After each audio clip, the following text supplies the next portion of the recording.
सी AI में computing और cloud का बहुत ही बड़ा महत्व होता है और सर्वर्स का बहुत ही बड़ा महत्व होता है। और उसमें दो कंपनी खास करके आती है, वो है नेटवर्क टेक्नोलॉजीज और ई2ई नेटवर्क। ठीक है, तो हम लोग डिटेल में बात करेंगे इसके बारे में कि क्या करती है कंपनी और आपको इस वैल्यूएशन में इन्वेस्ट करना चाहिए कि नहीं करना चाहिए, वो पूरा डिटेल में बात करते हैं। लेकिन आगे जाने से पहले स्टैंडर्ड डिस्क्लेमर गाइस, यहाँ जो भी बातें हो रही सिर्फ आपके नॉलेज के लिए, यहाँ कोई रिकमेंडेशन नहीं है। जो हम लोग रिकमेंडेशन देते हैं हमारे स्मॉल केस में देते हैं। आप चाहो तो आप हमारा स्मॉल केस ज़रूर जाके देख सकते हैं। ये Tapan dot small case dot com में जाके आप देखिए और नो सभी स्मॉल केस है वहाँ लिस्टेड, अच्छा परफॉर्मेंस है, जाके देख सकते हैं। Coming back to AI servers और एआई कंप्यूट की जो मैं बात कर रहा था आपके साथ, वो बहुत ही इम्पोर्टेंट है एआई के लिए, क्योंकि at the end of the day computing ही काफ़ी इम्पोर्टेंट नो, उसके वजह से आपका एआई का यूज़ होता है। सो पहले हम लोग बात करेंगे नेटवर्क टेक्नोलॉजी। तो वो क्या करता है, वो आपका एआई इंफ्रा सर्वर्स प्रोवाइड करता है। यानी सर्वर्स जो होते हैं जिससे कंप्यूटिंग होती है वो पूरा प्रोवाइड करते हैं, यानी वो एआई का इंफ्रास्ट्रक्चर प्रोवाइड करता है। और कहते हैं ना, इंडिया में ये एक ही कंपनी है कि आप कह सकते हैं स्पेसिफिकली नो इंफ्रास्ट्रक्चर या नो सर्वर्स प्रोवाइड करते हैं। अच्छा, बाय द वे, आप लोगों में के किसी के पास नेटवर्क टेक्नोलॉजीज या ई2ई नेटवर्क हो तो कमेंट बॉक्स में ज़रूर डालेगा और आपके क्वेश्चंस भी डालेगा, मैं बाद में लेता हूँ। सो उनके जो प्रोडक्ट है वो क्या है, एआई सर्वर्स, एचपीसी और स्टोरेज के, लिटरली ये इसके रिलेटेड प्रोडक्ट्स होते हैं। और वो एक तरह का ना एआई का कह सकते हैं कि मशीन्स बनाते हैं। Eight the end of the day वो हेल्प करता है वो बनाने में। अब ई टू ई नेटवर्क क्या है, मैं दोनों का डिफरेंस बता रहा हूँ। ई टू ई नेटवर्क जो है वो आपका एआई क्लाउड ऑपरेटर है। यानी वो आपका कहते हैं ना कि जीपीयू कंप्यूटिंग करता है। तो आपकी कंपनी अगर एआई रिलेटेड काम कर रही है तो आपको जीपीयू चाहिए पावर, तो वो रेंट करता है। ऑलमोस्ट उसके जो बड़े बड़े प्रोडक्ट्स है वो H100, H200, B200 GPU cloud के होते हैं। ओके, और जीपीयू बहुत ही इम्पोर्टेंट है ओवरऑल कुछ भी कंप्यूटिंग के लिए। ओके, और वो पूरा एआई का वर्कलोड लोड करता है। तो ये भी एक तरह का कहते हैं ना क्लाउड सिस्टम है, जबकि आपका नेटवर्क टेक्नोलॉजी वो एक तरह का इंफ्रास्ट्रक्चर प्रोवाइड है। ये खास करके ये दोनों डिफरेंस है। अगर हम लोग रेवेन्यू और प्रॉफिटेबिलिटी की बात करें तो ऑफ कोर्स नेटवर्क टेक्नोलॉजीज का रेवेन्यू अच्छा खासा 90% से ग्रो हो रहा है। इवन इसका भी अच्छा खासा रेवेन्यू ग्रो हो रहा है ई टू नेटवर्क। लेकिन ई टू नेटवर्क पूरे साल का प्रॉफिटेबल नहीं है, जबकि नेटवर्क प्रॉफिटेबल है। तो उस तरह से अगर फाइनेंशियल सिचुएशन देखें तो ऑफ कोर्स नेटवर्क की ज़्यादा बेटर है। और कहीं ना कहीं उनका जो मेन रेवेन्यू आता है वो एआई से आता है। एआई उनका ऑलमोस्ट रेवेन्यू का 44% है। ओके, और जो हम लोग ई टू ई की बात करें तो वो कंप्लीटली आपके जीपीयू क्लाउड की जो डिमांड होगी उस पे आता है। लेकिन आपको ये बात समझनी होगी कि ये दोनों स्टॉक है ना डायरेक्टली आपके एआई से रिलेटेड है, तो नास्डेक से रिलेटेड है।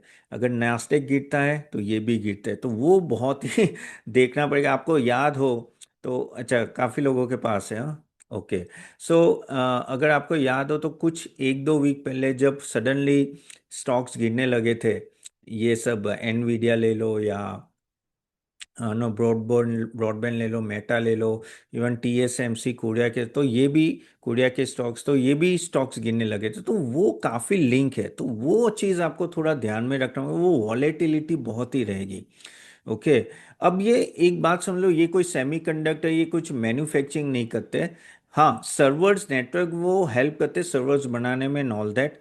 अभी आगे जाके भी एआई का जिस तरह की डिमांड रहेगी ये दोनों कंपनी भी उसी तरह से ग्रो करेगी।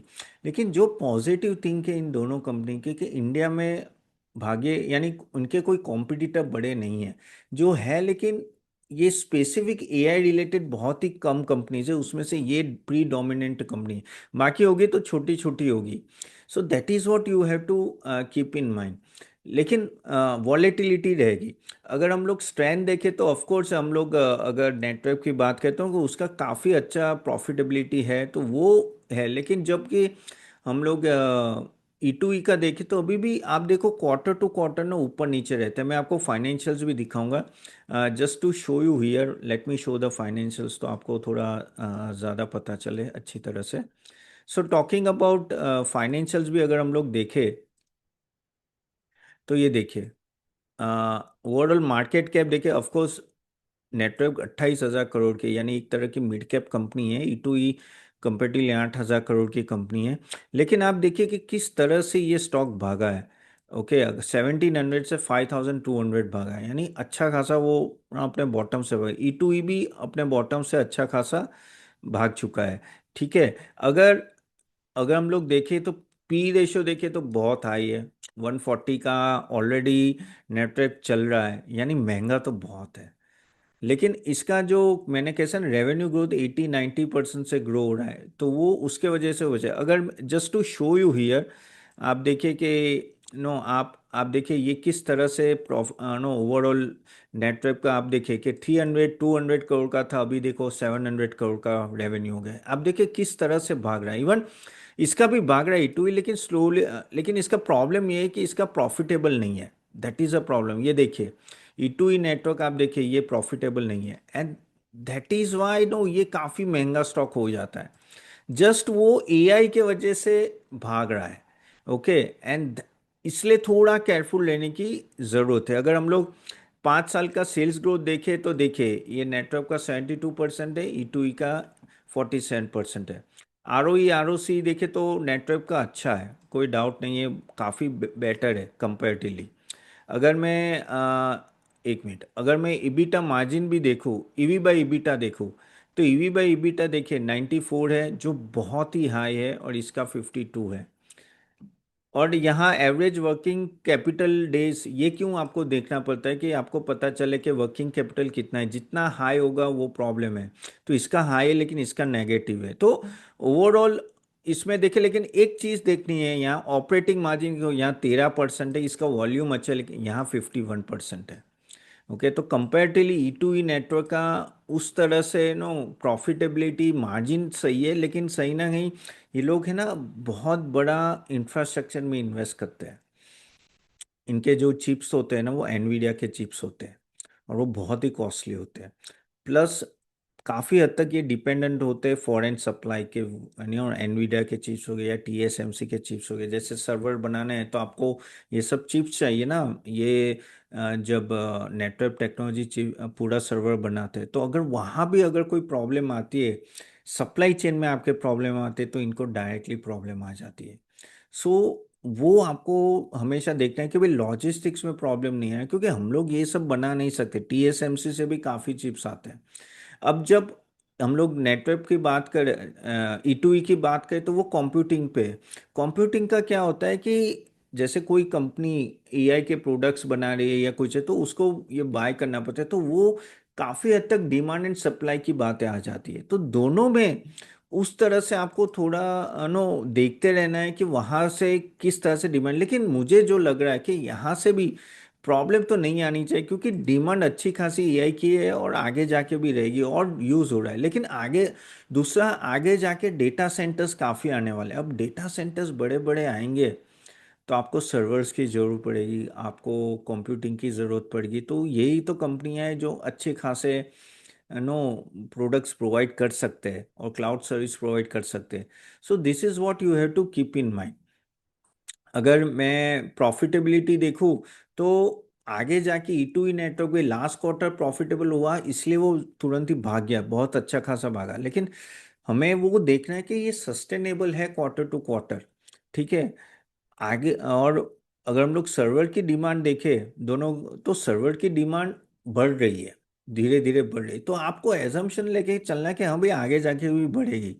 और जबकि हम लोग GPU की बात करें, तो वो भी अगर देखो तो most of the company now AI implement करी, तो GPU सर्विस भी आपको अच्छा खासा नो प्रोवाइड होगा। तो दोनों बैट कैसे देखो, आप जब बैट करते हो नेटवर्क टेक्नोलॉजीज पे, तो आप बैट करे हो AI इंफ्रास्ट्रक्चर पे, करेक्ट, सर्वर्स और उन सब पे, यानी हार्ड हार्ड कहते हैं ना एसेट, उस पे फोकस कर रहे हो।